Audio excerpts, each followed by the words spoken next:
Il est 19h, bonsoir à toutes et à tous et bienvenue, c'est l'heure de votre journal. Corentin avec les titres de l'actualité. Retour sur la cérémonie de remise du prix du président de la République pour les jeunes créateurs Ali Maachi au CIC d'Alger à l'occasion de la journée nationale de l'artiste.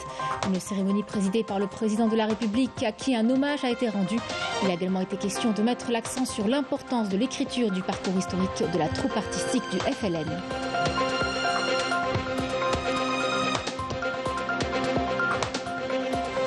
Et à l'occasion de cette journée nationale de l'artiste, un spectacle théâtral et musical a été organisé en hommage à la diva de la chanson arabe Warda Al-Jazairiya au Palais de la Culture Malek Haddad de Constantine. Une partie de la carrière de la défunte chanteuse a été mise en scène.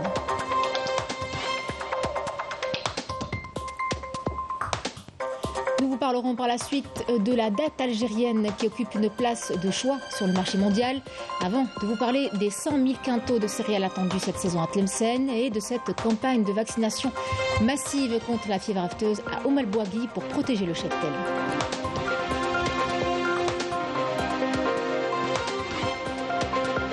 Et puis nous terminerons avec l'escalade, un sport qui séduit depuis quelques temps les jeunes actifs. Un tournoi s'est déroulé à Alger, près de 150 enfants y ont pris part pour pratiquer l'escalade, tester leurs limites et passer du bon temps. Un reportage est à suivre. Mesdames, Messieurs, bienvenue à vous. Nous célébrions hier la journée nationale de l'artiste. Le président de la République, Abdelmadjid Tebboune, avait présidé la cérémonie de remise du prix du président de la République pour les jeunes créateurs Ali Maachi au Centre international des conférences d'Alger. 24 lauréats ont été honorés dans les 8 spécialités concernées. C'était une cérémonie au cours de laquelle la grande famille des arts et de la culture en Algérie a rendu un hommage au président de la République. Retour en image ce soir sur cette célébration avec Melika Belal. السيد رئيس الجمهورية.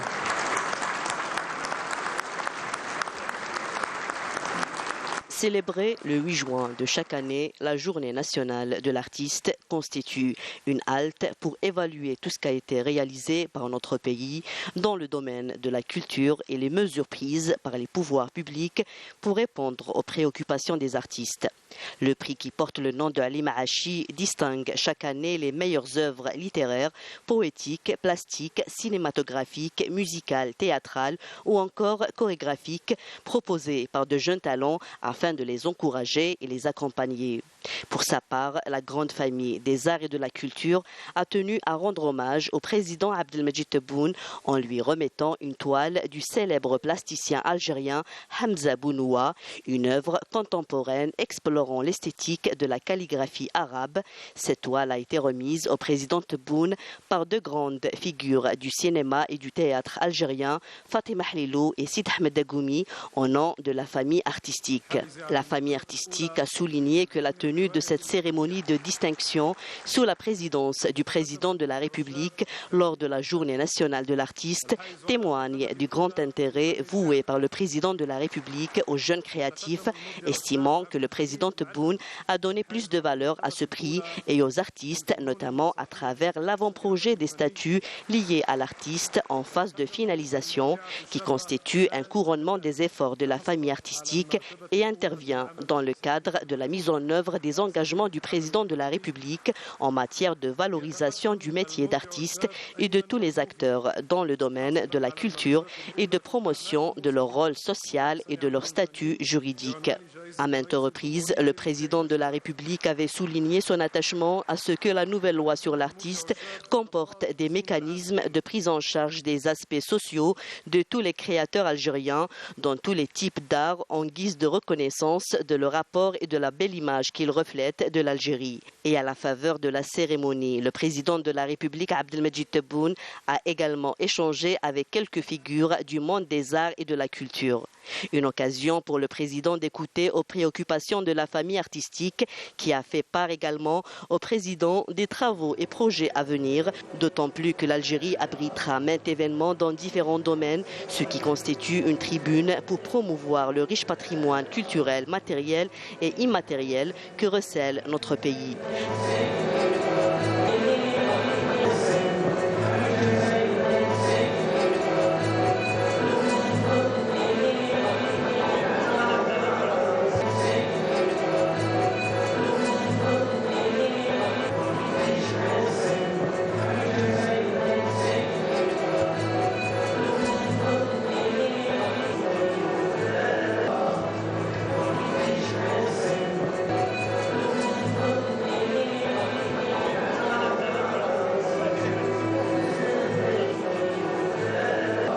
Le président de la République a également visité une exposition de photographies sur le travail de la troupe artistique de Front de Libération Nationale FLN qui a contribué à porter la voix de l'Algérie combattante à l'international. Le président a mis l'accent sur l'importance de l'écriture du parcours historique de la troupe artistique du Front de Libération Nationale. Un spectacle théâtral et musical a été organisé en hommage à la diva de la chanson arabe Warda Al-Jazairiya au Palais de la Culture Malek Haddad de Constantine.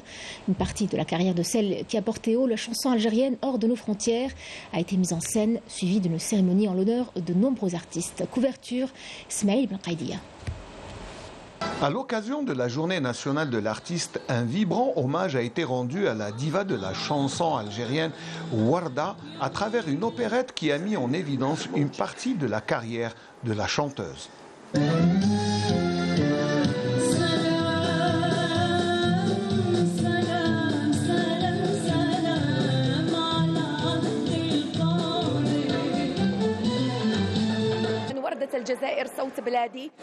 Warda, la voix de son pays, est une opérette qui raconte l'engagement patriotique de la diva envers son pays et que nous avons monté en hommage à l'artiste pour son dévouement envers son pays.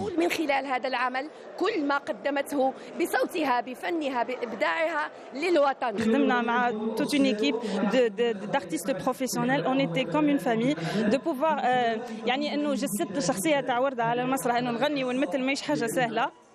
L'occasion a été saisie pour rendre hommage aux artistes présents à cette cérémonie.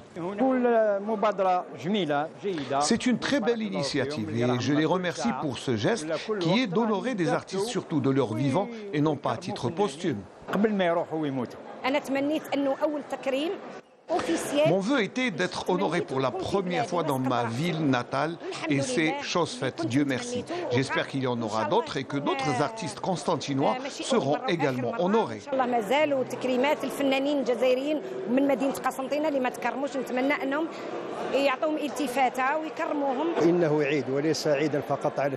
C'est plus qu'une simple fête, surtout que l'artiste est aujourd'hui honoré pour ce qu'il produit pour son pays.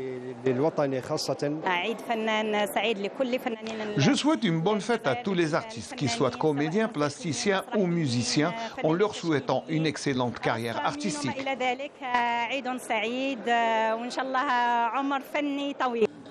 Constantine n'a pas oublié ses artistes à travers cette célébration d'une fête où l'artiste joue le premier rôle.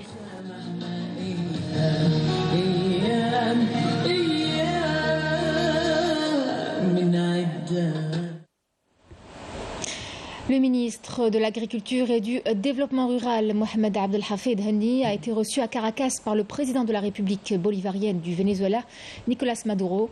L'audience s'est déroulée en marge de la participation d'Abdelhafid Henni aux travaux de la 4e session de la commission mixte algéro-vénézuélienne de la coopération économique, commerciale, scientifique, technique et culturelle tenue depuis hier à Caracas. La rencontre a été l'occasion pour évoquer les voies et moyens de renforcer les perspectives de partenariat et de coopération entre les deux pays. Et en vue de renforcer les opportunités de coopération et de partenariat, le ministre de l'Agriculture et du Développement rural, Abdelhafid Henni, s'est entretenu à Caracas avec la vice-présidente Delcy Rodriguez et sur les voies et moyens de diversifier les échanges commerciaux et leur promotion. Henni a été également reçu par le ministre des Affaires étrangères vénézuélien Iván Gil. Les deux parties ont abordé des questions relatives à la communauté algérienne établie au Venezuela ainsi que les facilitations accordées aux investisseurs en Algérie. Le ministre de l'Agriculture a eu des entretiens également avec son homologue vénézuélien Castro Soteldo.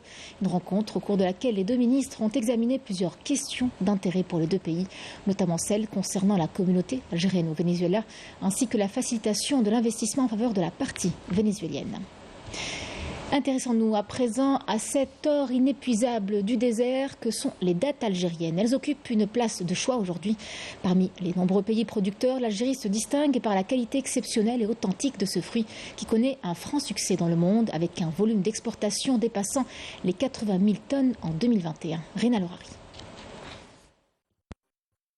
Produits emblématiques de l'Algérie, les dattes algériennes sont réputées pour leur qualité exceptionnelle et leur goût succulent qui attire de plus en plus de consommateurs à travers le monde. De par leur excellente qualité, ces dattes sont très demandées par plusieurs pays étrangers des 5 continents. On peut distinguer la date algérienne des autres dattes par sa forme, sa texture fondante et son goût exquis. Grâce à une production dépassant 1 million de tonnes annuellement, l'Algérie a exporté d'importantes quantités de dattes. Les exportations ont connu un pic durant l'année 2021 avec plus de 80 000 tonnes de dattes exportées d'une valeur de 80 millions de dollars. Notre ambition est d'atteindre entre 200 et 300 000 tonnes vendues aux pays voisins en premier lieu, puis les pays africains. Une expansion vers l'international rendue possible grâce notamment aux facilitations et aides octroyées par l'État aux investisseurs et exportateurs. Nous exportons actuellement vers 75 pays et espérons atteindre 150 pays pour un chiffre global de 250 millions de tonnes de dattes commercialisées annuellement. Des facilitations pour les frais du transport ont été accordées aux producteurs en plus d'un accompagnement administratif de la part du ministère du Commerce. Des mesures qui donnent de nouvelles perspectives à une activité qui contribue un tant soit peu à la diversification des exportations hors hydrocarbures. La production céréalière à Tlemcen a de beaux jours devant elle. Une production de plus de 100 000 quintaux de céréales est attendue cette saison dans la région.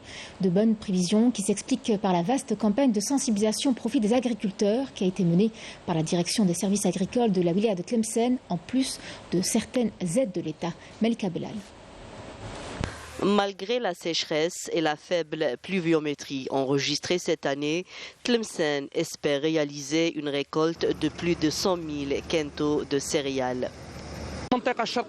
Une bonne récolte est attendue du côté est de Tlemcen. L'État a accordé aux agriculteurs plusieurs facilitations comme le crédit FIG, la disponibilité des engrais et des pesticides.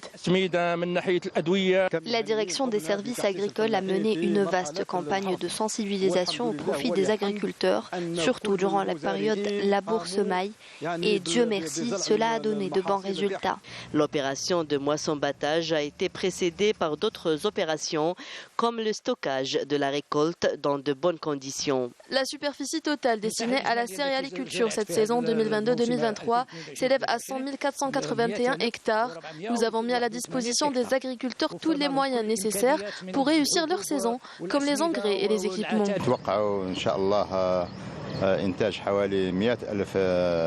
Nous nous attendons à une récolte d'environ 100 000 quintaux de céréales à Tlemcen.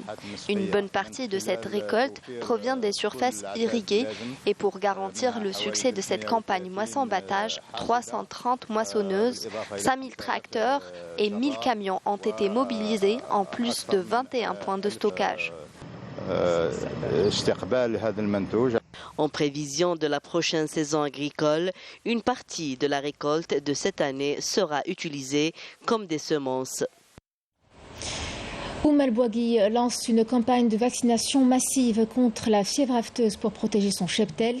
Il est question d'empêcher la propagation de cette maladie dont les conséquences pourraient être importantes. C'est une infection qui peut aussi être associée à la consommation de lait contaminé. Les éleveurs locaux sont donc encouragés à participer activement à cette campagne de vaccination pour assurer la santé de leur bétail. Yamina Saïdi pour les détails.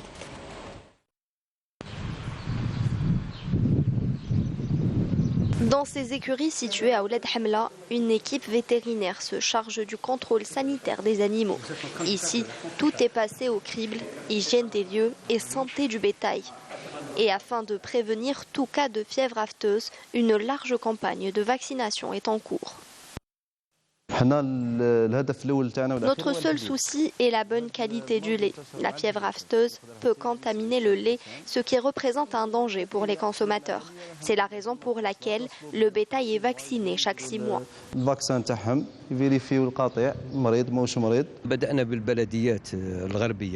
Nous avons commencé par les communes ouest de Oum El-Bouaghi afin de préserver ses potentialités pastorales. La campagne de vaccination contre la fièvre afteuse a été lancée. Il faut savoir que la wilaya dispose d'un cheptel bovin de plus de 30 000 têtes. Les services vétérinaires ont pris une série de dispositions afin d'éviter la propagation de toutes sortes de maladies et de préserver ainsi la santé du bétail à travers le pays. Nous avons des vaches et des veaux. Les services vétérinaires se sont rapprochés de nous pour la vaccination du bétail. Nous avons détecté des cas de fièvre afteuse au niveau de wilayas voisines. C'est pourquoi nous avons lancé une campagne de vaccination pour les veaux. Cette opération a touché même ceux qui ont déjà été vaccinés pour éviter toute contamination durant les 6 prochains mois.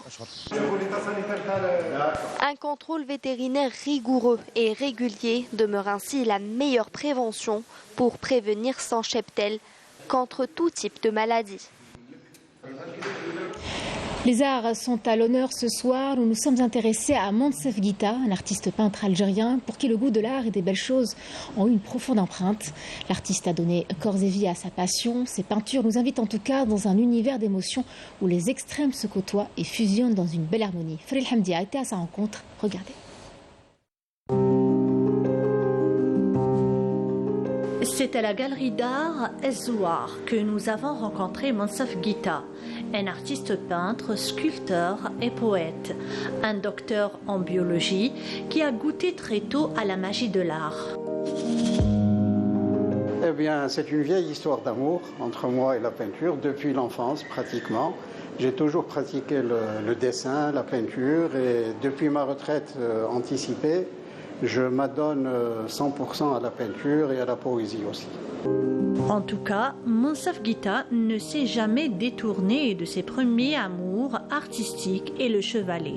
La palette de couleurs, le bois ont toujours été présents. Je l'ai intitulé Évanescence parce que j'avais disparu un peu de la scène artistique depuis 3 ans. Mon avant-dernière exposition étant celle du Palais de la Culture avec l'Aïd Korb el-Khir, c'est Mustafa Addan. Et depuis, donc, j'ai disparu de la scène et je réémerge maintenant au niveau de la galerie Ezzouar. C'est pour ça que je l'ai appelée Évanescence, parce qu'elle me permet de reprendre un peu, un peu d'oxygène au niveau de la scène artistique. L'artiste sobre et discret a fini par se consacrer pleinement à son art pour notre grand plaisir. Ce sont des thèmes qu'on ne peut pas éviter. Ce sont les problèmes d'abord de la ville, la cité ancestrale, telle que la Kasbah, la cité de nos aïeux, de nos grands-pères, le milieu environnant, c'est-à-dire la nature aussi, les arbres. Mon deuxième thème de préférence, ce sont les arbres. Et enfin, les tourments un peu de l'être humain. Derrière sa peinture, il y a beaucoup de sensibilité, ainsi qu'une préoccupation culturelle et historique. Mais il n'y a pas que cela. Il y a un travail sur la nature qui est revisité pour être présenté sous un angle de curieux qui prospecte les choses les plus petites. Et on termine avec du sport, l'escalade, cette discipline qui séduit depuis quelque temps les jeunes actifs. Près de 150 enfants de tous les âges ont pris part à un tournoi à Alger pour pratiquer l'escalade, tester leurs limites et passer du bon temps. Mais pas question d'être inattentif, que ce soit pour celui qui grimpe ou pour celui qui se trouve à l'autre bout de la corde, qui le part et l'encourage. Presque une école de la vie. C'est un reportage signé Walid Yousfi. Ils ont entre 8 et 18 ans. Leur point commun, ils sont tous passionnés d'escalade, une discipline qui connaît de plus en plus d'engouement en Algérie. Plus de 150 enfants sont réunis dans cette salle pour prendre part à ce tournoi. Pour certains, c'est leur toute première expérience dans cette discipline. Oui, c'est la première fois et je trouve ça amusant. Ça m'amuse beaucoup et j'aime beaucoup. Ce n'est pas la première fois que je fais de l'escalade ici. D'habitude, j'ai l'habitude de monter, escalader jusqu'au sommet. Des fois, je panique, mais après, je réussis. Je suis venue pour participer à un petit challenge d'escalade Je suis venue ici pour jouer. J'adore faire l'escalade et je me sens toujours bien quand je pratique ça. Un événement ouvert aussi bien aux amateurs qu'aux plus aguerris. Donc il y a plusieurs catégories.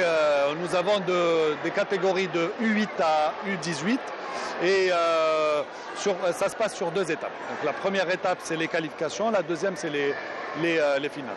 À la base, c'est des voies, ce qu'on appelle nous des voies. Donc nous avons un topo de difficulté et puis ça monte crescendo en fonction des niveaux. Un championnat de wilaya d'escalade sera prochainement organisé à Alger.